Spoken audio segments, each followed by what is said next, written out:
स्वागत है आपका न्यूज 18 जम्मू कश्मीर लद्दाख हिमाचल में। मैं हूं विशाल और आप देख रहे हैं ब्रेकिंग एट 10। सबसे पहले खबर पुंछ से बड़ी खबर यह है कि SIA यानी स्टेट इन्वेस्टिगेशन एजेंसी की छापेमार कार्रवाई चल रही है। SIA की छापेमारी चल रही है। पुंछ से यह खबर आ रही है कि पुंछ में SIA की छापेमारी जारी है। नार्को टेररिज्म के सिलसिले में कार्रवाई चल रही है। 2 जगहों पर छापे मारे जा रहे हैं। इस वक्त तक जो जानकारी मिल पाई उसके मुताबिक स्टेट इन्वेस्टिगेशन एजेंसी यानी SIA की पुंछ में 2 जगहों पर छापेमारी जारी है और ये छापेमारी नार्को टेररिज्म के सिलसिले में की जा रही है।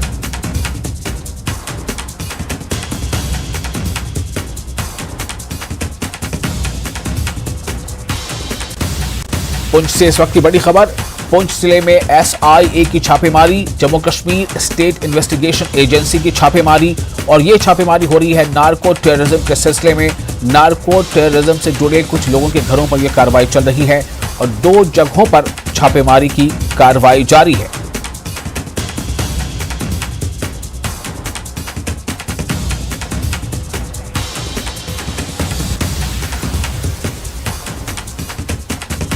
और ये तस्वीरें आप देख रहे हैं, ये छापेमारी अलग सुबह ही शुरू हो गई थी। बताया जा रहा है कि बहुत ही सुबह ये छापेमारी शुरू हो गई और अक्सर यही देखा गया है कि जहां भी कहीं SIA की छापेमारी हो रही है या NIA की भी छापेमारी हो रही है तो वो अलग सुबह ये छापेमारी होती है और 2 से 3 घंटे, कभी 4, कभी 5 घंटे तक की कार्रवाई चलती है।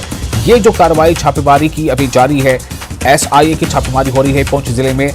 इसमें खास बात यह है कि ये छापेमारी ये नार्को टेररिज्म से जुड़े मामले को लेकर हो रही है और इस छापेमारी में सीधे तौर पर 2 जगहों पर इसको लेकर छापेमारी की जा रही है।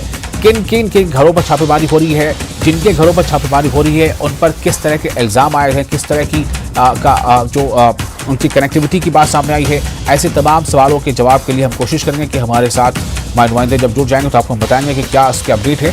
फिलहाल हम रुख करते हैं अगली खबर का। और दूसरी खबर यह है कि ये खबर भी काफ़ी है, ये भी SIA से जुड़ी है। कश्मीर से बड़ी खबर है। SIA यानी स्टेट इन्वेस्टिगेशन एजेंसी ने आरोप पत्र दाखिल किया है। ये एक अलग खबर है, ये भी SIA से ही जुड़ी है। स्टेट इन्वेस्टिगेशन एजेंसी ने आरोप पत्र दायर किया है। श्रीनगर की विशेष अदालत में ये आरोप पत्र दायर किए गए हैं और ये जो आरोप पत्र दायर किए गए हैं ये जमात इस्लामी जम्मू कश्मीर के 2 सदस्य के खिलाफ आरोप पत्र दायर किए गए हैं। इन 2 सदस्यों का नाम है अब्दुल सलाम डागा और मोहम्मद शफी डार। इन दोनों के खिलाफ SIA ने आरोप पत्र दाखिल किया है और यह आरोप पत्र दाखिल किया गया है श्रीनगर की विशेष अदालत में। ये जमात इस्लामी हिंद नहीं है बल्कि जमात इस्लामी जम्मू कश्मीर के ये 2 सदस्य हैं जिनके ऊपर जो है बाकायदा चार्जशीट दायर की गई है और ये चार्जशीट दायर की गई है श्रीनगर की विशेष अदालत में।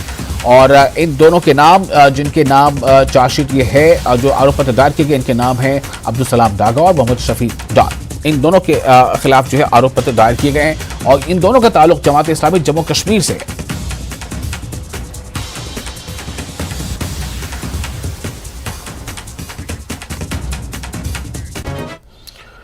और अगली खबर है हिमाचल प्रदेश से। हिमाचल प्रदेश में जिस तरह से बाढ़ और बारिश यानी बारिश और बाढ़ की बात की जो हालात हैं उसने वहां काफी तबाही मचा रखी है। अब तक के एक आकलन के मुताबिक तकरीबन 4 से 6 हज़ार करोड़ रुपया या उससे भी ज्यादा का नुकसान हुआ है। आज हम ये बात बता रहे हैं आपको कि आज CM सुखविंदर सिंह सुक्खू रोहडू विधानसभा क्षेत्र का आज वो दौरा करेंगे और अपने इस दौरे में वो बारिश से हुए नुकसानात का जायजा लेंगे। विभागीय अधिकारियों के साथ इस जायजे के बाद, नुकसानात का जायजा लेने के बाद विभागीय अधिकारियों के साथ बैठक करेंगे और इस बैठक में फिर राहत और पुनर्वास कार्यों को लेकर जो बैठक होगी इसमें आपदा प्रभावितों से मुलाकात करना और उनके लिए क्या क्या ऐसी चीजें हैं जिसको प्राथमिकता के आधार पर पूरा करना है, चाहे वो रिहैबिलिटेशन हो या रेस्टोरेशन हो यानी पुनर्वास हो या फिर रेस्टोरेशन हो यानी कि जो कुछ भी जहां स्थितियां बिगड़ी हैं, कहीं सड़कें टूट गई हैं, बह गई हैं, पुलिया टूट गए हैं, पुल बह गए हैं, स्कूलों की कई इमारतों को नुकसान पहुंचा है, कई लोगों के घर जो है वो बह गए हैं, कई की दुकानें बह गई हैं, कई की दुकानें टूट गई हैं, कईयों की जो बाग हैं, सेब के बाग, वो बाग बह गए हैं, ज़मीनें धंस गई हैं। तो ऐसी कई चीज़ें हैं जिसका बाकायदा आकलन किया जाएगा और उसकी एक प्राथमिकता तय की जाएगी कि पहले किसे पूरा किया जाना है, उसके बाद किसे पूरा किया जाना है। चूंकि सबसे बड़ा एक संकट जो है वो हिमाचल प्रदेश सरकार पर सिर्फ और सिर्फ ये मौसम का या फिर मानसून का संकट नहीं है, बल्कि वित्तीय संकट से भी ये सरकार जूझ रही है। जैसा कि सीएम सुक्खू कई बार कह चुके हैं कि हमें जो सत्ता हाथ में मिली है तो पहले से इसमें 75,000 करोड़ रुपए का कर्ज है। तो ऐसे में इस वित्तीय संकट के बीच जूझते हुए किस तरह ये इन चीज़ों को लेकर जो चाहे पुनर्वास हो या रेस्टोरेशन हो, इसको कार्रवाई कैसे बढ़ाएंगे। लेकिन आज सीएम सुक्खू का जो दौरा है वो रोहडू विधानसभा क्षेत्र का आज दौरा है और इस दौरे में बेसिकली बात यही है कि बारिश और उसके बाद जो बाढ़ जैसे हालात बने उससे किस तरह और किस तरह का नुकसान हुआ है, किन किन जगहों पर नुकसान हुआ है, उसको लेकर आज उन्हें का जायजा लेना है, उसकी समीक्षा करनी है। अगली खबर काफी अहम है। पाकिस्तान के भारत विरोधी टूल किट का पर्दाफाश हुआ है। जी हां, हमारा पड़ोसी मुल्क पाकिस्तान के भारत विरोधी टूल किट का पर्दाफाश हुआ है। भारत को बदनाम करने की साजिश जो है वो बेनकाब हुई है, एक बार फिर बेनकाब हुई है। 370 की सालगिरह से पहले पाकिस्तान की नापाक कोशिश जो है वो सामने आई है। जैसा आपको पता है कि 5 अगस्त 2019 में 370 धारा को जो उसे मंसूख किया गया था, उसे निरस्त किया गया था जम्मू कश्मीर। तो फिर से जो अगस्त का महीना आने वाला है तो 5 अगस्त में 370 को निरस्त किए जाने की वो सालगिरह है। तो 370 की सालगिरह, 370 के हटाए जाने की सालगिरह से पहले जो है वो पाकिस्तान की जो नापाक कोशिश है और इस कोशिश के तहत वो अलग अलग तरीके से वो टूल किट तैयार कर रहा है। अलग अलग मंचों पर डिजिटली उसकी कोशिश है कि 370 के हटाए जाने को वो बिल्कुल नेगेटिव में दिखाए और ये बताए कि किस तरह से वहाँ पर स्थितियाँ जो हैं बेकाबू हो रही हैं। हालांकि जो स्थितियाँ वहाँ पर हैं, जो दिखाई दे रही है वो बिल्कुल अलग हैं जो पाकिस्तान जो नैरेटिव बनाना चाहता है। तो बहरहाल पाकिस्तान के भारत विरोधी टूल किट का पर्दाफाश हुआ है। भारत को बदनाम करने की साजिश बेनकाब हुई है। 370 हटाए जाने की जो सालगिरह है, 370 को निरस्त करने की जो सालगिरह है, उसके पहले पाकिस्तान की नापाक कोशिश सामने आ रही है।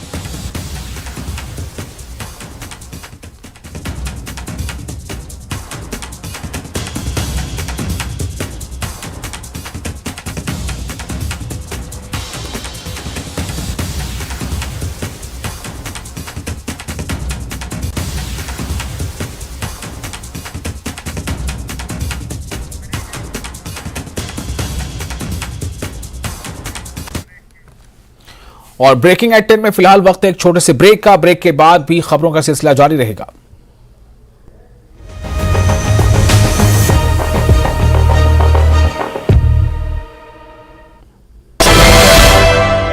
कहा भविष्य में ओलंपिक का भी आयोजन करेगा भारत, चल रही हैं तैयारियां।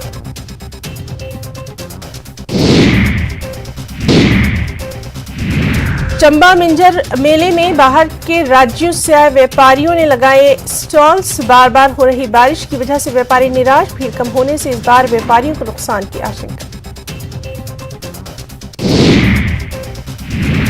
कुल्लू जिले की सब्जी मंडियों में लौट रही है रौनक। किसानों बागबानों को फसलों के मिल रहे हैं उचित दाम। टमाटर, सेब समेत अन्य फसलों से दुकानें भरी, किसानों की देखी जा रही है खुशी। शिमला के कोटगढ़ में कई गांवों में जोशीमठ जैसे हालात, कई घरों में दरारें, बुजुर्ग महिला का घर कराया गया खाली, लोगों में गुस्सा।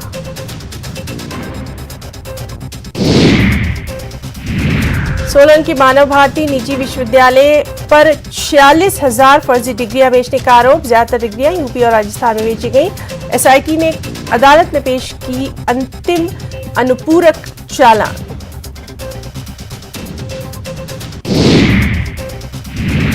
धर्मशाला में स्मार्ट सिटी प्रोजेक्ट्स में गड़बड़झाले से जुड़े मामले पर न्यूज 18 की खबर का असर। आवास एवं शहरी विकास मंत्रालय का बड़ा एक्शन। मंत्रालय ने अपने अनुभाग अधिकारी को दिए जांच के आदेश।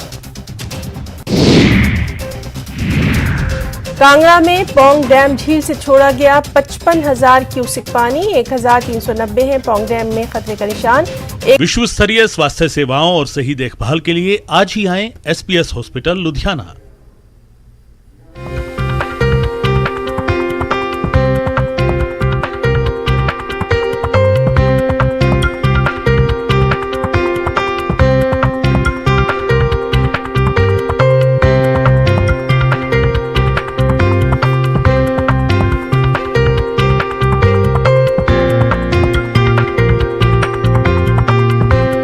Brands presented by विश्व स्तरीय स्वास्थ्य सेवाओं और सही देखभाल के लिए आज ही आएं SPS हॉस्पिटल लुधियाना।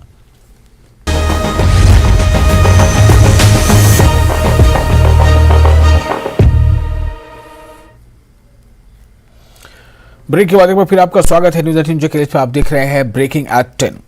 जम्मू कश्मीर में बड़ी श्रद्धा के साथ यौम आशूरा मनाया जा रहा है। करबला के शहीदों की याद में जुलूस निकाले जा रहे हैं।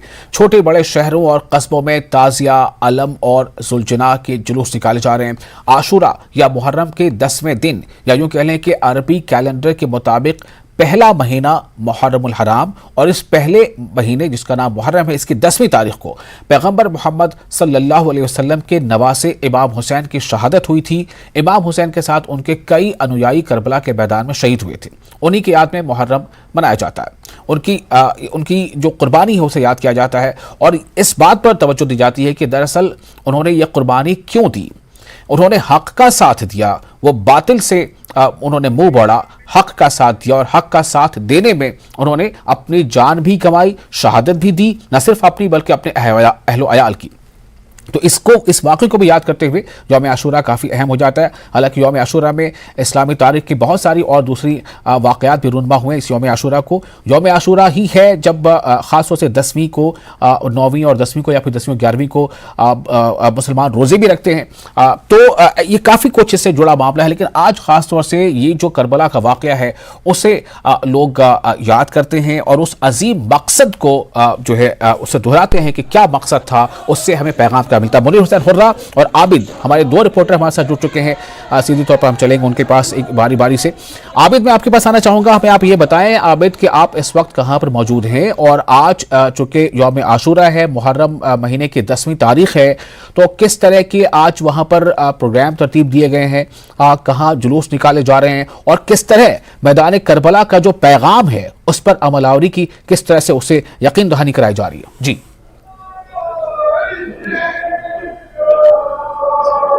बिल्कुल विशाल, मैं अभी बड़गाम में मौजूद हूँ। चूंकि यहाँ पर वादी कश्मीर का सबसे बड़ा जुलूस आलमी शरीफ आज बरामद होता है। हालांकि ये जुलूस आलमी शरीफ अब से कुछ देर बाद यहाँ से शुरू होगा, जो यहाँ से होते हुए मीरपुर बड़गाम से होते हुए बड़गाम में ये इख्तिताम पजीर हुआ। यानी 2-3 किलोमीटर ये रास्ता है, ये तय करेंगे। और अभी थोड़ा सा मैं आपको मंजर दिखाऊंगा। ये यहाँ पर जामिया बाबुल उलूम है, यहाँ पर अज़ादार अभी जमा हो रहे हैं। यहाँ पर जो अंजुमन शरीफ शियान के सदर हैं वो यहाँ पर आएंगे, फलसफा करबला बयान करेंगे। उसके बाद यहाँ पर जुलूस बरामद होगा जिसमें आलमी शरीफ और जुलजना भी बरामद किए जाएंगे। जिस तरह से आपने कहा कि इमाम हुसैन ने करबला के मैदान में हक और बातिल के दरमियान वाज़ेह हद कायम कर दी और आज 1400 से ज्यादा बरस जाने के बाद भी जमाना इमाम हुसैन को याद करा है। और ये लोग भी यहाँ आ रहे हैं जो मैदानी करबला में शोहदाई करबला पर जिस तरह से उन पर सितम ढाए गए, उन सितमों को याद किया जा रहा है। इमाम हुसैन का मातम किया जा रहा है। इमाम क्योंकि सरवर कायनात ने सरवर कायनात ने अपना सब कुछ दिया दीन इस्लाम की बका के लिए और लोग आज जगह जगह वही पैगाम को आम कर रहे हैं, क्योंकि इनका मकसद ही यही है कि रहते दुनिया तक पैगाम हुसैन है। थोड़ा सा आपको मंजर दिखाऊंगा ये विशाल, क्योंकि यहाँ से वादी के मुख्तलिफ मकामात से जो लोग हैं वो आ रहे हैं। आप देखिए किस तरह से ये आज़ादार यहाँ पे पहुंच रहे हो। ये जो जामिया बाबुल उलूम मीरगुंड है, यहाँ पर ये लोग जमा होंगे। इसके अलावा आप देखिए यहाँ पर इंतजामिया की भी अच्छी खासी तादाद है। पुलिस यहाँ पर डिप्लॉय की गई है। इसके साथ साथ जो वुमेन पुलिस की विंग है वो भी यहाँ पर तैनात रखी गई है। यहाँ पर इंतजामिया की जानिब से मेडिकल फैसिलिटी रखी गई है ताकि आज़ादारों को कोई भी प्रॉब्लम ना हो।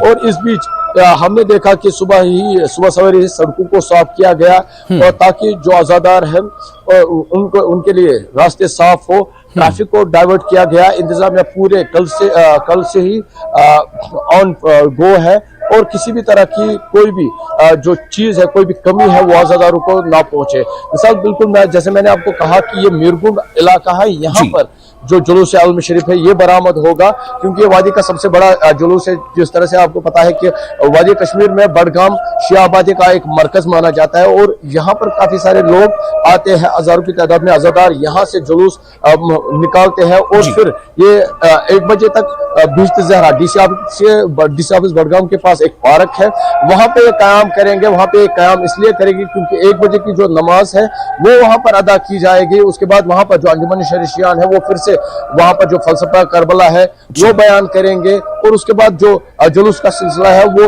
जारी रहेगा। जिस तरह से आपको पता है, क्योंकि माजी में रात के 12 या 11 बजे तक ये सिलसिला जो है जारी रहता है, और इसी तरह क्योंकि मुख्तलिफ मकामात से लोग आते हैं, अपने अपने इलाकों का दायरा बनाते हैं और इमाम हुसैन और दीगर जो शोहदाए करबला है उनका गम करते हैं। तो कुछ लोग हैं यहाँ पर मेरे साथ विशाल, इनसे भी थोड़ा सा जानेंगे किस तरह से वो देखते हैं, क्योंकि आज आशुरा है जी। क्या लगता है, क्या पैगाम आज देना चाहेंगे? देखिए, ये जो रोज़ आशुरा होता है, तो चूंकि जैसा कि आप जानते हैं, तो बड़गाम ये एक मरकज़ है आज़ादारी का। अगर जम्मू कश्मीर की हम बात करेंगे तो लोग बड़ी तादाद में यहाँ आते हैं दूर दराज इलाकों से। तो मुद्दा मकसद मैं सिर्फ 2 बयान करूँगा, नहीं तो बहुत सारे मुद्दा मकसद हैं इसके। एक ये कि हम शोहदाए करबला के तई खराज अकीदत पेश करते हैं। दूसरा ये कि उन्होंने जो बेबहा कुर्बानियाँ पेश की दीन बका के लिए, इस्लाम की बका के लिए, तो उनको याद करने के लिए, क्योंकि हमने बार बार हम ये अहद करते हैं आज के दिन जो हम इन जलसे जुलूसों में और मुख्तलिफ मजालिस में शिरकत करते हैं, तो ये अहद करते हैं कि जनाब ज़हरा सलाम अलैहा से कि या ज़हरा, हम इमाम हुसैन अलैहिस्सलाम को ता क़यामत नहीं भूलेंगे। तो यह अहद कायम व दायम रखने के लिए हम हमेशा इन मजालिस में, इन जलसे जुलूस में शिरकत करते हैं, उनके यहाँ खराज अकीदत पेश करते हैं। बिल्कुल सब थोड़ा सा, क्योंकि यहाँ पर अंजुमन शरीफ शियान के जो सदर है वो यहाँ पर पहुंच चुके हैं। जिस तरह से मैंने कहा, थोड़ा सा हम कोशिश करेंगे जहाँ पर ये आज़ादार जमा हुए हैं, थोड़ा सा जो मेरे साथी है ये आपको ये तस्वीरें दिखाए गए। यहाँ पर जन मर्द सगीर कबीर सब है, यहाँ पर अभी ये लोग जमा हो रहे हैं। यहाँ से जो आगा सईद हसन जो अंजुमन शरीफ शियान के सदर है वो यहाँ पर फलसफा करबला बयान करेंगे, और यहाँ से ये आलमी शरीफ जुलूस आलमी शरीफ जिसमें जुलजना भी होगा, ये बरामद होगा, जो बड़गाम में इख्तिताम पजीर होगा। जी जी अमित, आप हमारे साथ बने रहे। हम रुख करेंगे मुनीर हुसैन हुर्रा का। मुनीर भी हमारे साथ जुड़े हैं। मुनीर, आप हमें बताएं, आप इस वक्त किस मकाम पर हैं और वहां किस तरह की तैयारियां चल रही हैं?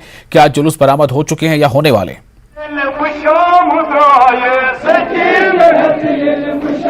देखिए विशाल, आप मेरे पीछे देख सकते हैं कि हम इस वक्त मौला हुसैन मागाम में है और यहाँ पे एक जुलूस बरामद हुआ है, जुलजना शरीफ बरामद हुआ है। और मेरे पीछे आप तस्वीर में देख सकते हैं कि किस तरह जुलूस, हर आज़ादार जो है अपने सीने पे हाथ रखे हुए और इमाम हुसैन अलैहिस्सलाम की उस शहादत को याद किया जा रहा है। और अब ये जुलूस जो है मागाम मरकज़ी इमाम बारगाह में इख्तिताम पजीर होगा और करीबन 12 बजे तक ये जुलूस चलेगा। मागाम जो सबसे बड़ा मार्केट है उससे होते हुए, उस बाज़ार से होते हुए ये मरकज़ी इमाम बारगाह में चलेगा। और यहाँ पे काफ़ी तादाद में जो आज़ादार है वो यहाँ पे आ चुके हैं, इस जुलूस के शरीक हुए हैं और यहाँ इस वक्त इमाम हुसैन अलैहिस्सलाम को याद कर रहे हैं। और हर आँख जो है वो नम है इस वक्त, और इमाम हुसैन अलैहिस्सलाम की उस कुर्बानी को याद किया जा रहा है, उस शहादत को याद किया जा रहा है और उस असीरी मजलूमी को याद किया जा रहा है जो इमाम हुसैन अलैहिस्सलाम पे बीत गई थी करबला के मैदान में।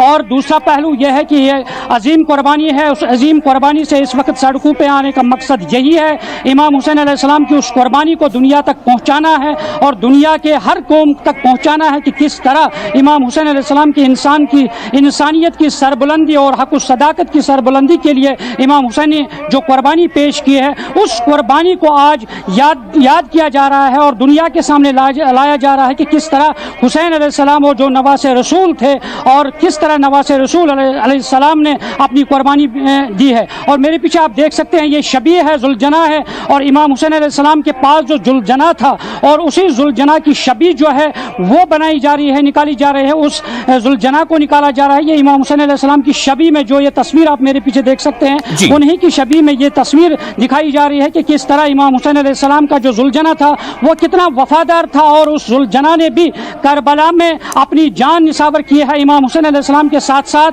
और उसी की शबी ये निकाली जा रही है। और इस तरह से आज पूरी दुनिया के अंदर, पूरे आलम के अंदर इमाम हुसैन अलैहिस्सलाम की उस शहादत को, उस कुर्बानी को याद किया जा रहा है जो इमाम हुसैन अलैहिस्सलाम ने सन 61 हिजरी में दीन की सरबुलंदी और इस्लाम को जिंदा रखने के लिए यानी कुर्बानी दी है। जी विशाल।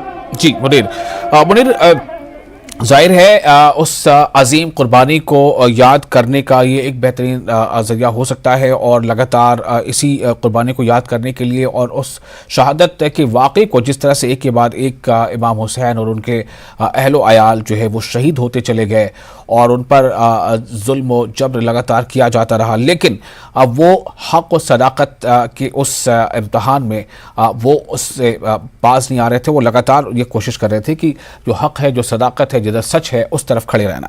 ये पैगाम काफ़ी अहम है। मैं आपसे जानना चाहूँगा कि मुनीर, इस वक्त आप के पीछे जो हमें वो जुलूस दिख रहा है, ये इसे कहाँ से कहाँ तक पहुँचना है और इसमें ख़वातीन भी नज़र आ रही हैं, ख़वातीन भी इसमें शामिल हैं, और क्या ये आज दोपहर तक ये जो है जुलूस मुकम्मल हो जाएगा जो बरामद किया गया है?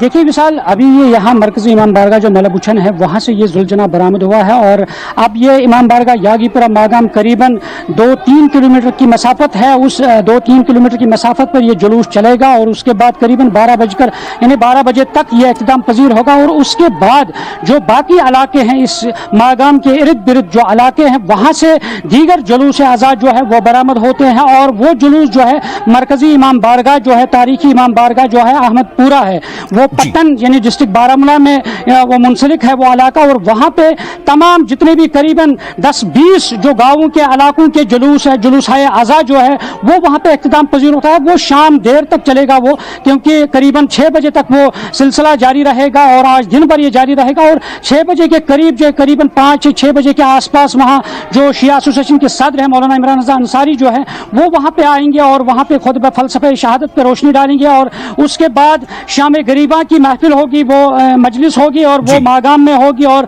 मुख्तलिफ इलाकों में शामी गरीबा की मजालिस होते हैं। उसमें उलमा जो है वो फलसफे शहादत बयान करते हैं कि इस तरह करबला के यानी शहादत के बाद जो कुछ भी अहले बैत अलैहिस्सलाम पे गुजरा है और जो इमाम हुसैन अलैहिस्सलाम के अहल अयाल हैं उन पे जो बीता है और उस फलसफे को, उस शामी गरीबों को मजलिस में वो याद ताज़ा की जाती हैं। और इस तरह सिक्योरिटी के हवाले से अगर मिसाल बात करें और यहाँ जम्मू कश्मीर पुलिस है, CRPF है और मुख्तलिफ जगहों पे जो सिक्योरिटी एहलकार है वो तैनात है और इस रोड पे भी जगह जगह पे सिक्योरिटी के एहलकार जो है, पुलिस के एहलकार है, SDPO मागाम है, SHO मागाम है, वो आज खुद इसकी निगरानी कर रहे हैं। और इसी के साथ साथ जो ट्रैफिक डाइवर्शन है वो किया गया है और इन सड़कों पे ट्रैफिक को डाइवर्ट किया गया है जहां जहां पे जुलूस बरामद हो रहे हैं इस जुलझना के या मुहर्रम के, और इन जगहों से जो यानी ट्रैफिक है उनको दूसरे रास्तों से डाइवर्ट किया गया है। उसके लिए पहले ही एडवाइजरी जारी कर दी गई है, चाहे बड़गाम में एडवाइजरी जारी हुई है या डिस्ट्रिक्ट बारामूला में एडवाइजरी जारी की है और लोगों से गुजारिश की गई है कि वो इन रास्तों से वो जो ही यानी जो ट्रैफिक मुअय्यन कर दिए गए हैं, रूट प्लान जो मुअय्यन है और उन रास्तों पे ही वो अपना सफर करें। और इस तरह आज दिन भर ये जुलूस आज़ाद जो है मुख्तलिफ मकामात पर जारी रहेंगे और इस तरह शाम देर तक ये जारी रहेंगे और मुख्तलिफ जगहों से जो लाखों की तादाद, हजारों की तादाद में जो आज़ादार है वो इन जुलूसों में शिरकत कर रहे हैं। जी विशाल, बहुत शुक्रिया आपका मुनीर हुसैन हुर्रा तमाम जानकारी के लिए। आबिद, आपके पास मैं फिर से एक बार आना चाहूँगा। मैं चाहूँगा कि आप हमें ये बताएं कि वहाँ से जो जुलूस बरामद होना है वो उसमें अभी कितना वक्त रह गया है और वो कितनी मसाफत तय करेगा और क्या इस जुलूस पे ख़वातीन भी शामिल होंगी?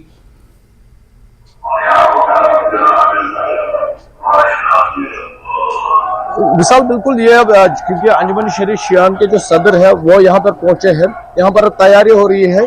हालांकि यहाँ पर जो खवातीन हैं इनके लिए अलग रास्ता होगा, ये यहाँ पर जो है जियारत करने के बाद अपने अपने घरों की ओर जाएंगे और मर्द जो है वो इस जो जुलूस आलमी शरीफ है, जो जुलूस जुलझना है, इसे इख्तिताम करेंगे, इसे वहां तक पहुंचाएंगे। और यहाँ से अभी बस इसकी तैयारी हो चुकी है। ये जुलूस अब यहाँ से बरामद होगा क्योंकि हम फिर से आपको तस्वीरें दिखाएंगे। थोड़ा सा मैं कोशिश करूंगा ये साथी से थोड़ा सा यहाँ से आप देखें, क्योंकि अंदर जो जामिया बाबुल आलम का ग्राउंड है ये तो आज़ादारों से अब भरा पड़ा है, क्योंकि इसमें अब जगह की गुंजाइश नहीं है और आज़ादार जो है जनमर्द अब यहाँ पे आ रहे हैं। यहाँ पर जो आगा सईद हसन है जो अंजुमन शरीफ शियान के सदर, वो फलसफे करबला अभी बयान कर रहे हैं।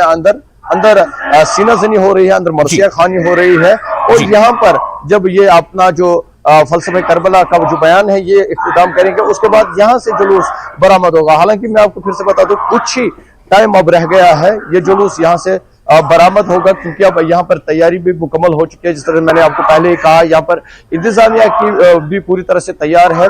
सुबह से ही जो सड़कें हैं इनको भी सैनिटाइज किया जाए। ये जो इलाका है जहाँ पर ये अभी मजलिस चल रही है, यहाँ पर जो पुलिस के अफसरान हैं या पुलिस के एहलकार है, उन्होंने पहले यहाँ की चेकिंग की। उसके बाद जो आजादार है उनको अंदर जाने की इजाजत दी गई। मेडिकल टीम यहाँ पर रखी गई है और जगह जगह जो सबीले है वो लगाई गई है। मुख्तलिफ डिपार्टमेंट जो महकमा है, क्योंकि डिस्ट्रिक्ट हेडक्वार्टर है, और यहाँ पर कई सारे जो महकमा जाते हैं उनके दफातर है, तो उन लोगों ने भी अपने अपने तरीके से अपने दफ्तरों के बाहर सबीले लगाई है, ताकि आजादारों को पानी और दीगर जो खाने पीने की चीजें हैं वो उन तक पहुंचाई जाए। जी विशाल जी। आबिद, सुलझना का जो जुलूस है वो काफ़ी जो है ख़ास अपने मानों में होता है, कई मानों में ख़ासतौर से उसमें लोग जुड़ते भी हैं। मैं थोड़ा जानना चाहूँगा आपसे, अगर आप हमें बताएं कि हमारे दर्शकों को व नाज़रीन को कि सुलझना को किस तरह से तैयार किया जाता है इस जुलूस के लिए।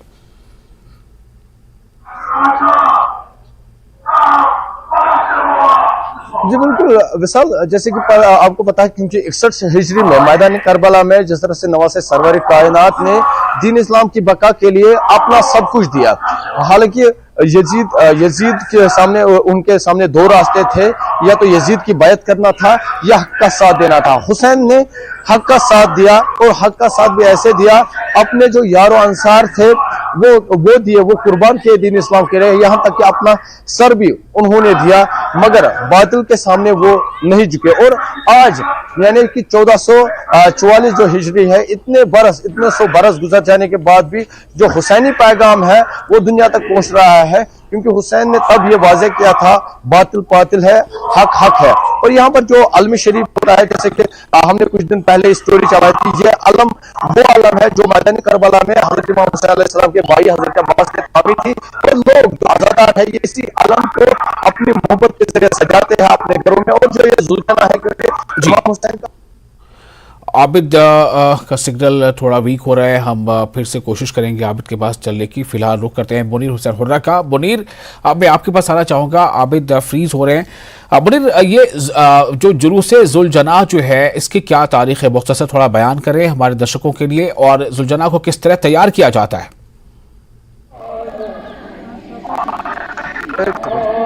देखिए विशाल, मेरे पीछे आप देख सकते हैं कि ये सुलझना जो है, मैंने पहले भी बताया है कि इमाम हुसैन अलैहिस्सलाम ने जो कुर्बानी दी है करबला के मैदान के अंदर, और सुलझना पे ही, क्योंकि तारीख में जब पुराने दौर की तारीख में जो जंगें होती थी, और वो सिर्फ सुलझना यानी घोड़े जो इस्तेमाल किए जाते थे उस जंग में, जो इमाम हुसैन अलैहिस्सलाम का सुलझना था, उनका नाम ही सुलझना था, क्योंकि वो तारीख में उसकी काफ़ी अहमियत मानी जाती है। और अब बात ये हो रही है, क्योंकि ये शबी उसी की बनाई जाती है कि इमाम हुसैन अलैहिस्सलाम का सुलझना की शबी जो है, क्योंकि तारीख में लिखा है कि सुलझना ने किस किया है इमाम हुसैन अलैहिस्सलाम की शहादत के दौरान। अब तैयार किस तरह किया जाता है, क्योंकि उसमें बाज़ाब्ता तौर पे पोशाक होता है, और ये पोशाक कीमती पोशाक होता है, और उसमें बाज़ाब्ता तौर पे सोने का भी इस्तेमाल किया जाता है और चांदी का इस्तेमाल किया जाता है, और इसमें बाज़ाब्ता तौर पे ये पोशाक तैयार किया जाता है। घोड़ी की बाज़ाब्ता यानी उसमें नापना, बाज़ाब्ता घोड़ी की नाप की तरफ ये तैयार किया जाता है, और उसके बाद ये जो इसमें बाज़ाब्ता सोना हो, चांदी हो, ये सारी चीजें इसमें लगाई जाती हैं, और उसके बाद ये उस घोड़े पे लगाया जाता है, पहनाया जाता है, और एज तबरुक के तौर पे उसको फिर जो आजादार है अपनी अकीदत का इजहार करते हुए उसके तबरुक के तौर पे उसको अपने साथ में यानी ले जाते हैं, और ये काफी मुतबरक, उसकी काफी इज्जत की जाती है, एहतराम किया जाता है, और उसको बाज़ाब्ता तौर पे जब बरामद होता है, इसी के साथ ही जो मुख्तलिफ जगहों पे उसको वहां पे इक़्तिदाम पजीर भी किया जाता है। जी विशाल। जी मुनीर, आपने ये बताया, और ये जो आपके पीछे जो आप हमें दिखा पा रहे हैं हमारे दर्शकों को, ये जो पीछे जो सुलझना है, यानी कि घोड़ा, सुलझना मतलब वो घोड़ा जिस घोड़े पर सवार होकर हजरत हुसैन ने वो जंग लड़ी थी और जो बातिल थी उससे मुकाबला किया था, उसी की ये शबीह तैयार की गई है, उसकी एक शबीह तैयार की गई है, ऐसे ही सुलझना कहा जाता है। और ये काफ़ी अहम है, इसके बारे में काफ़ी अलग अलग रिवायात हैं, कई काफ़ी तरह के इससे किस्से जुड़े हैं। तो ये आपने बताया, तो क्या मुनीर ये सुलझना अभी वहां पर रोका गया है या इसे अभी जुलूस में शामिल होना है?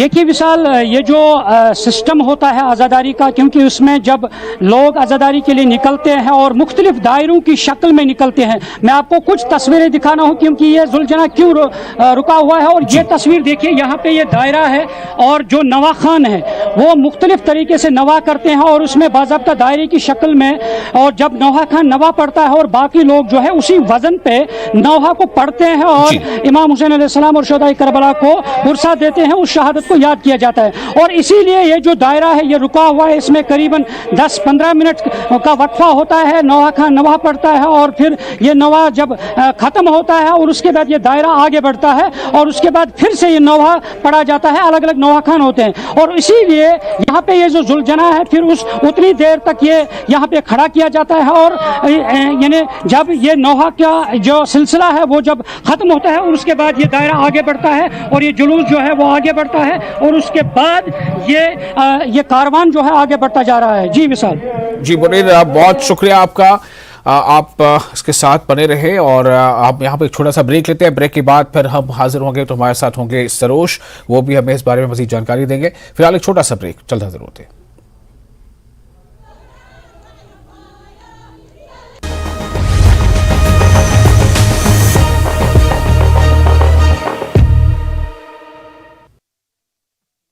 पौंग डैम की कैपेसिटी।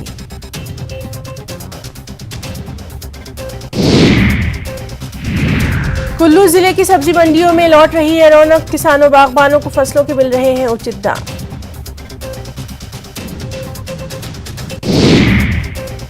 हिमाचल प्रदेश में बारिश से अभी नहीं मिलेगी राहत, मौसम विभाग ने जारी किया ऑरेंज अलर्ट, कई क्षेत्रों में बारिश। कांगड़ा के बनखंडी में बनेगा प्रदेश का सबसे बड़ा जू, केंद्रीय चिड़ियाघर प्राधिकरण ने दी मंजूरी, सीएम ने ट्वीट करके जताई खुशी। केंद्रीय खेल मंत्री अनुराग ठाकुर ने Asian youth and junior weightlifting championship का किया उद्घाटन, कहा भविष्य में ओलंपिक का भी आयोजन करेगा भारत, चल रही हैं तैयारियां।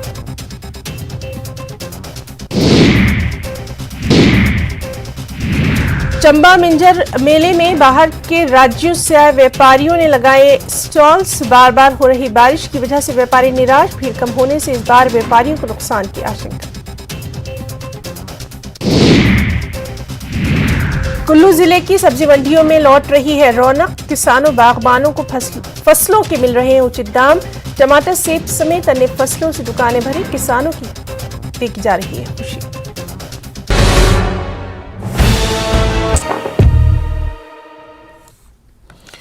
ब्रेक के बाद एक बार फिर आपका इस्तकबाल है न्यूज़ 18 JKLS पर। आप देख रहे हैं ब्रेकिंग एट 10 और आज यौम आशूरा है। इस यौम आशूरा के ताल्लुक से आज कई तरह की चीज़ों का अहतमाम किया जा रहा है, चूँकि मुहर्रमुल हराम जो अरबी कैलेंडर का पहला महीना होता है, इस पहले महीने की आज 10वीं तारीख है। 10वीं तारीख को यौम आशूरा कहा जाता है। इसकी और भी बहुत सारी फजीलतें हैं, लेकिन आज चूँकि यौम आशूरा जो है और आज 10वीं तारीख को ही करबला का वाक़या भी रुनमा हुआ था, पेश आया था जब अजीम कुर्बानी दी गई थी।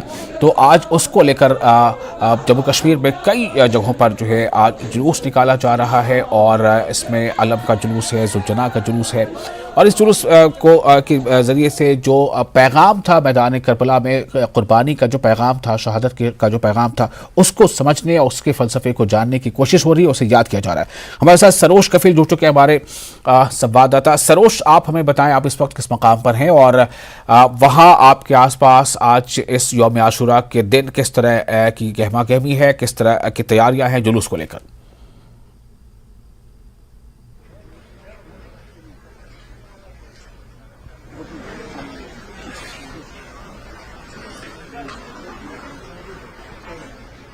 सरोज, आपको मेरी आवाज मिल पा रही है?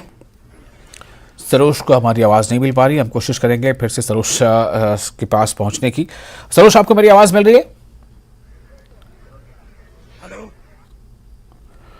तो जैसा आपने बताया, आपको इससे पहले हमने मुनीर से बात की और साथ ही साथ बडगाम में हमारे साथ आबिद थे, वहाँ भी बात हुई। तो हर जगह आज़ादारी हो रही है।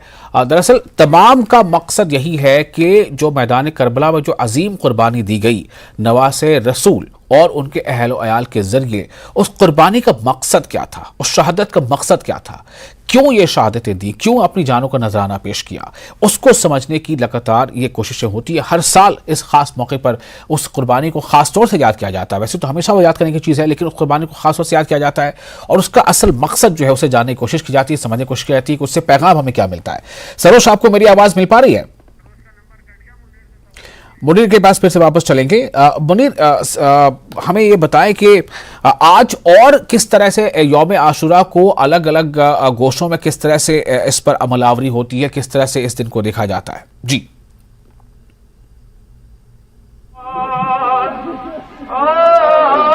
देखिए विशाल, जिस तरह हम मुहर्रम की बात करें, क्योंकि ये मुहर्रम पहले मुहर्रम से 10 मुहर्रम तक ये 10 दिन जो है, इन 10 दिनों में अलग अलग तरीके से जुलूस बरामद होते हैं। क्योंकि अगर हम कश्मीर की बात करें, यहाँ पे रवायती तौर पे मरसिया खानी होती है, जो कश्मीरी मरसिया खानी होती है, और यहाँ पे हर यानी पहली मुहर्रम से 10वीं मुहर्रम तक इमाम बारगाहों में मरसिया खानी होती है, और साथ ही अलग अलग तरीके से आलम शरीफ बरामद होते हैं मुख्तलिफ डेटों में। और 10वीं मुहर्रम को हर जगह सबसे बड़े जुलूस बरामद होते हैं। और इस सिलसिले में आपने कहा कि ये अजीम कुर्बानी जो इमाम हुसैन ने दी है, उसी कुर्बानी को याद किया जा रहा है। क्योंकि मकसद आपने बताया, मकसद यही है कि इमाम हुसैन अलैहिस्सलाम ने जो जंग की है, वो सिर्फ उस वक्त जंग सिर्फ ये है कि एक तरफ हक था और दूसरी तरफ बातिल था, और इमाम हुसैन अलैहिस्सलाम ने हक का साथ दिया है। और उन्होंने कहा है कि हक के लिए अगर सर भी देना पड़ेगा तो वो देना है, और कभी बातिल के सामने सर झुकाना नहीं है। और ये कुर्बानी यानी दुनिया आलम के लिए, आलम इस्लाम के लिए बल्कि नहीं बल्कि पूरी कायनात के लिए ये कुर्बानी एक दर्स है। क्योंकि किस तरह तागूत के खिलाफ खड़ा होना है और किस तरह जुल्म के खिलाफ खड़ा होना है, और जुल्म और जबरूत जो है उसको मिटाना है और उसके खिलाफ उठ खड़ा होना है। और सबसे बड़ा यह है कि जो दर्स है इंसानियत का दर्स इमाम हुसैन अलैहिस्सलाम ने दिया है।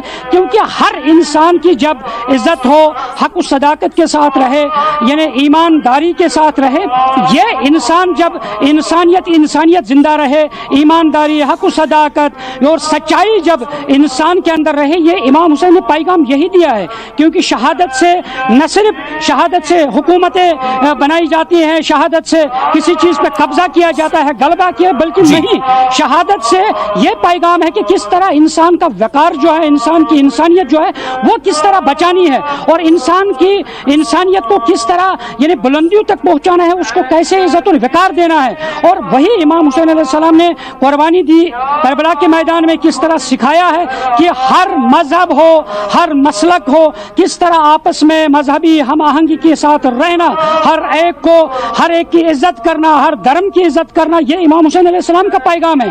क्योंकि जब हम हर तारीख उठाकर पढ़ते हैं, हर तारीख यानी देखते हैं, तो हर तारीख ने इमाम हुसैन अलैहिस्सलाम की उस कुर्बानी को याद किया है। हर मजहब के यानी जो गुरु है, संत है, हर ने इमाम हुसैन अलैहिस्सलाम की उस कुर्बानी को लबैक किया है। उन्होंने कहा कि किस तरह इमाम हुसैन ने यानी इंसानियत का दर्ज दिया है, मजहबी हम आहंगी का दर्ज दिया है। क्योंकि उन्होंने कहा हक का साथ देना है, किसी पे जुल्म जबर नहीं करना है, ये दर्स है। उसी दर्स को आज याद किया जा रहा है। क्योंकि मैंने पहले भी बताया है, क्योंकि अब जुल्म हुआ इमाम हुसैन पे, उस जुल्म को याद किया जा रहा है, और अब जो दर्स दिया है उस दर्स को अपने अंदर अमली जामा पहनाना है, और तब जाके इंसानियत जो है वो रवां दवा रहेगी, वो इंसानियत जिंदा रहेगी। जी विशाल। जी मुनीर, बहुत शुक्रिया आपका तमाम जानकारी के लिए। और अब वापस अब रुख करेंगे सरोज कफील का, हमारे रिपोर्टर हमारे साथ जुड़ चुके। सरोज, आपको मेरी आवाज मिल पा रही है?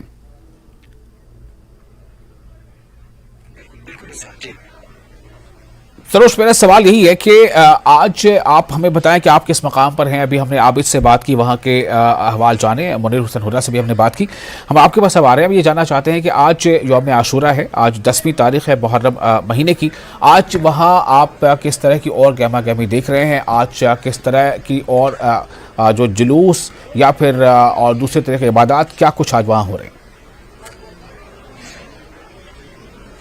बिल्कुल बिल्कुल, देखिए जैसे अभी हमारे सहयोगी भी बात कर रहे थे, यौम आशूरा का दिन है आज, 10वां मुहर्रम है आज। आपको बता दें सबसे पहले तो इस वक्त जहाँ पे हम खड़े हैं, ये जो जगह है ये हवल अलमगरी बाजार जो है उसका एरिया आता है। और जो मेन प्रोसेशन है जो आज बुटकदल से स्टार्ट होगा, जो जुलजिला निकलेगा आज, वो बुटकदल से स्टार्ट होते हुए फिर लाल बाजार के रूट से फाइनली यहाँ पे पहुंचेगा। यही वो इमाम बाड़ा है अलमगरी बाजार में, जहाँ पे जितने भी आज़ादार हैं आज जम्मू कश्मीर से, वो लोग यहीं पे पहुंचेंगे। हाँ, आपको बता दें इस वक्त सरगर्मी ज्यादा नहीं है, उसकी खास वजह यह है कि आज सुबह से जो मौसम था, मौसम में काफी ज्यादा तब्दीलियां आई, पूरी रात बारिशें रही और उस कारण जितने भी आज़ादार हैं, जितने भी डिस्ट्रिक्ट से आए हैं, अभी वो लोग कहीं ना कहीं रुके हुए हैं। और जो मेन प्रोसेशन है वो करीबन 12:30 स्टार्ट होगा। और आपको ये भी बता दें कि सुनने में ये भी आया है जो LG हैं, LG इस प्रोसेशन को फ्लैग ऑफ करेंगे। और जैसे बाकी हमारे सहयोगी कह ही रहे थे, इस दिन की अगर हम फजीलियत के हवाले से बात करें तो काफ़ी सारी ऐसी चीज़ें हुई थी। अगर हम इस्लामिक हिस्ट्री को देखें, काफ़ी सारी ऐसी चीज़ें हुई थी। आज के दिन को लेके काफ़ी ज़्यादा सिग्निफिकेंस है। आप बात कर ले, ऐसा सुनने में आता है कि जैसे हज़रत आदम हैं, आज के दिन ही वो जन्नत में आए थे, या जो दुनिया है वो आज ही बनी थी। तो ऐसी कई सारी कहानियां हैं जो आज के दिन के साथ रिलेटेड है। और जैसा हमने आपसे कहा कि ट्रैफिक एडवाइजरी जो है वो कल रात को ही पास कर ली गई थी। अपने वीजे को कहेंगे एक बार पैन करके आपको ये दृश्य दिखाए। यहाँ पे इस वक्त हम अलमगरी बाजार, यही वो सेम रास्ता है, यही वो इमाम बाड़ा है जहाँ पे अभी कुछ देर बाद जितने भी आज़ादार हैं ये लोग यहाँ पे पहुंचेंगे। और अभी ट्रैफिक एडवाइजरी पास की है। आपको ये भी बता दें यहाँ पे कि ये जो एरिया है यहाँ पे स्पेशली डाउनटाउन का इलाका है।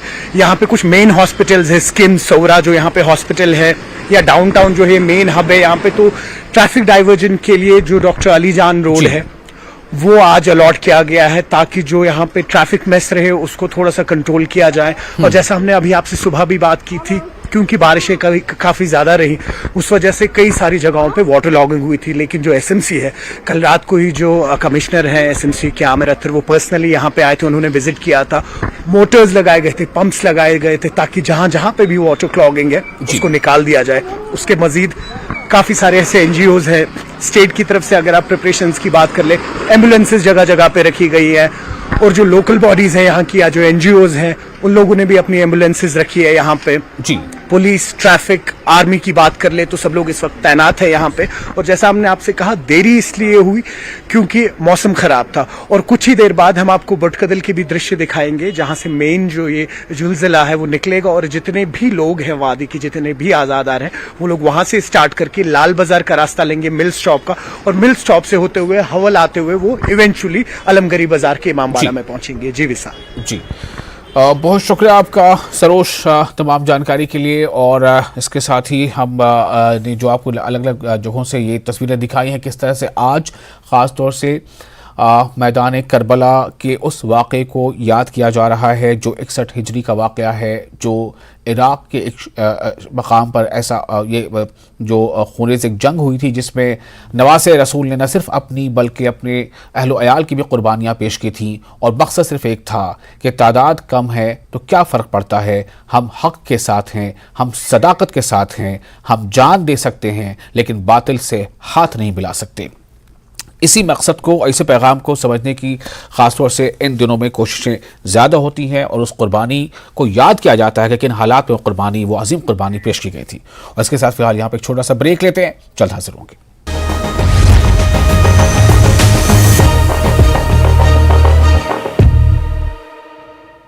News 18 Network। शिमला के कोटगढ़ में कई गांव में जोशीमठ जैसे हालात, कई घरों में दरारें, बुजुर्ग महिला का घर कराया गया खाली, लोगों में गुस्सा।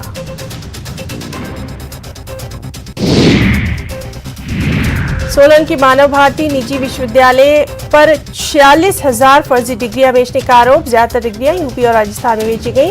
SIT ने अदालत में पेश की अंतिम अनुपूरक चालान।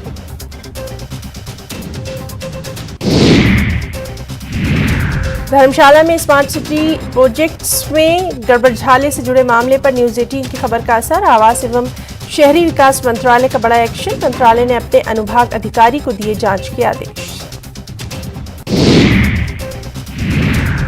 कांगड़ा में पौंग डैम झील से छोड़ा गया 55,000 क्यूसेक पानी, 1,390 है पौंग डैम में खतरे का निशान, 1,410 है पौंग डैम की कैपेसिटी।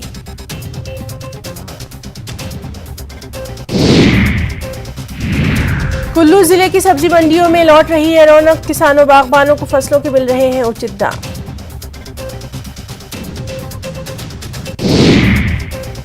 हिमाचल प्रदेश में बारिश से अभी नहीं मिलेगी राहत, मौसम विभाग ने जारी किया ऑरेंज अलर्ट, कई क्षेत्रों में बारिश। पेट सफा आयुर्वेदिक चूर्ण, पेट सफा तो हर रोग दफा।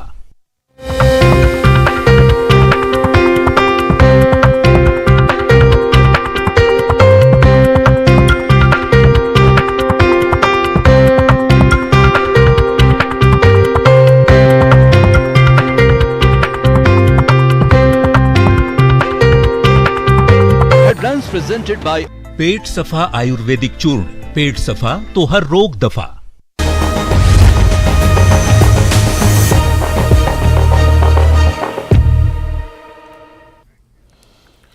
और ब्रेक के बाद एक बार फिर आपका स्वागत है न्यूज 18 के लिए। आप देख रहे हैं ब्रेकिंग एट 10। पुंछ से बड़ी खबर है, SIA की छापेमारी हुई है पुंछ में। SIA यानी कि स्टेट इन्वेस्टिगेशन एजेंसी, और ये छापेमारी नार्को टेररिज्म के सिलसिले में कार्रवाई की गई है। 2 जगहों पर छापेमारी की गई है। पुंछ से ये खबर आपको दे रहे हैं, पुंछ में SIA यानी स्टेट इन्वेस्टिगेशन एजेंसी की छापेमारी कार्रवाई जारी है, और ये छापेमारी नार्को टेररिज्म के सिलसिले में ये कार्रवाई की गई है। और ये कार्रवाई पुंछ में 2 जगहों पर SIA की छापेमारी हुई है। मुनीश हमारे साथ जुड़ चुके हैं ज़्यादा जानकारी के साथ। मुनीश, NIA की माफ कीजिएगा, SIA की इस जानकारी जो छापेमारी है, इस बारे में और क्या जानकारी है, और साथ ही साथ ये कि ये छापेमारी नार्को टेररिज्म के सिलसिले में तो है, लेकिन कहाँ ये छापेमारी की जा रही है, किन के घरों में छापेमारी की जा रही है? सर, आज एक बार फिर जो है SIA ने पुंछ में एक बड़ी कार्रवाई की है। SIA की जो है 7 सदस्यीय टीम जो है DSP रैंक के अधिकारी के साथ पुंछ पहुंची थी, जो साथ में वो रफी लाला जो है सबसे बड़ा नार्को टेररिस्ट पुंछ का है, जो PSA के तहत पुंछ जेल में बंद था, और उसके घर से करोड़ों रुपया हथियार और ड्रग्स बरामद हुई थी, और वो पिछले कुछ दिनों से SIA की रिमांड पे चल रहा है। तो आज SIA उसको साथ लेकर पुंछ पहुंची थी, जहां सबसे पहले पुंछ थाने से जो है SIA की टीम निकली, और उन्होंने थाने के पास ही एक जो है बेकरी है, बेकरी पे छापेमारी की, और रफी लाला के कहने पर जो है उससे पूछताछ की, उसके मोबाइल नंबर वगैरह लिए, और उसके बाद जो है एक मस्जिद जो है वहाँ पर गाँव कलोनिया में, वहाँ पर भी उन्होंने छापेमारी की, वहाँ पर भी उन्होंने जो है जांच की, और उसके बाद पुंछ बस अड्डे पर 3 दुकानों पर जो है कुछ छापेमारी करते हुए कुल जो है अभी तक 5 स्थानों पर जो है छापेमारी करते हुए जो है जहाँ जहाँ रफी लाला ने बताया उनसे पूछताछ की गई है, उनके मोबाइल नंबर नोट किए गए हैं। और उसके बाद जो है अभी जो है टीम वो मंडी के लिए निकली है, क्योंकि रफी लाला जो है एक काफ़ी बड़ा जो है नार्को टेररिस्ट है, और उसने जो काफ़ी समय जो इसमें इन्वॉल्व था, और उसी को लेकर जो है आज अगर SIA पुंछ पहुंची है, और उसके कहने पे जहाँ जहाँ वो बता रहा है कि यहाँ मैं रुका हूँ, इसके पास बैठा हूँ, इससे मेरे हुआ है, तो उसके जो है वहाँ से पूछताछ की जा रही है, और उनका नंबर नोट किए जा रहे हैं। अभी तक गिरफ्तारी किसी की नहीं हुई है, लेकिन SIA की ये जो कार्रवाई है नार्को टेररिज्म के खिलाफ है, क्योंकि आप देखेंगे अगर पिछले काफी समय से जो है पुंछ के अंदर नार्को टेररिज्म को लेकर SIA, NIA जितनी भी एजेंसियां हैं वो लगातार जांच कर रही हैं, छापेमारी कर रही हैं, और लोगों को पूछताछ कर रही हैं। जी मुनीश, बहुत शुक्रिया आपका इस जानकारी के लिए। तो SIA यानी स्टेट इन्वेस्टिगेशन एजेंसी की ये छापेमारी की कार्रवाई जारी थी, और 2 जगहों पर छापेमारी चल रही है। नार्को टेररिज्म से जुड़े मामले पर यह छापेमारी हो रही है, और यह छापेमारी आज सुबह ही शुरू हुई थी।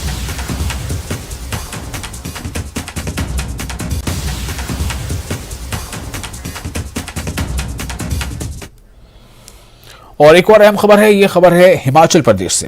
कोटगढ़, जो हिमाचल प्रदेश में एक जगह है, कोटगढ़ की 12 पंचायतों में भीषण तबाही, कई पंचायतों का संपर्क कट गया है एक दूसरे से।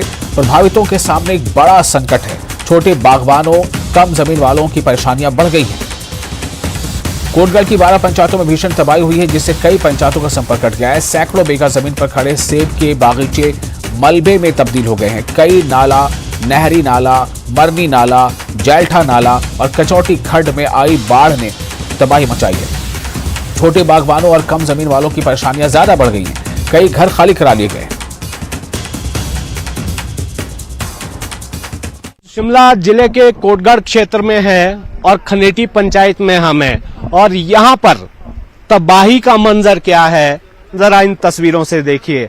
आप इस सामने वाली पहाड़ी में देखिए कि किस तरह से यहाँ पर भूस्खलन हुआ है, बगीचे के बगीचे नीचे आ गए हैं, और उसके ठीक साथ एक मकान जो है पीछे दिखाई दे रहा है, वो उसको खतरा हो गया है। उससे ठीक ऊपर जितना बगीचा आप देख रहे हैं, ये अब सारा जो है पूरी तरह से ऐसा लग रहा है कि अब इसी की जद में ये आ सकता है। और इसके साथ अगर आपको ये नजर आएगा थोड़ा सा और आगे हम देखें, जितनी कैमरे की नजर जाएगी, ये जो सामने पेड़ है इसके ठीक पीछे भी बहुत सारा इलाका है, बगीचा है, वो सारा जो है स्लाइड हो रहा है। और थोड़ा सा और अगर हम पार की तरफ नजर दौड़ाएं, जरा देखिए कि यहाँ किस तरह की स्थिति बनी है।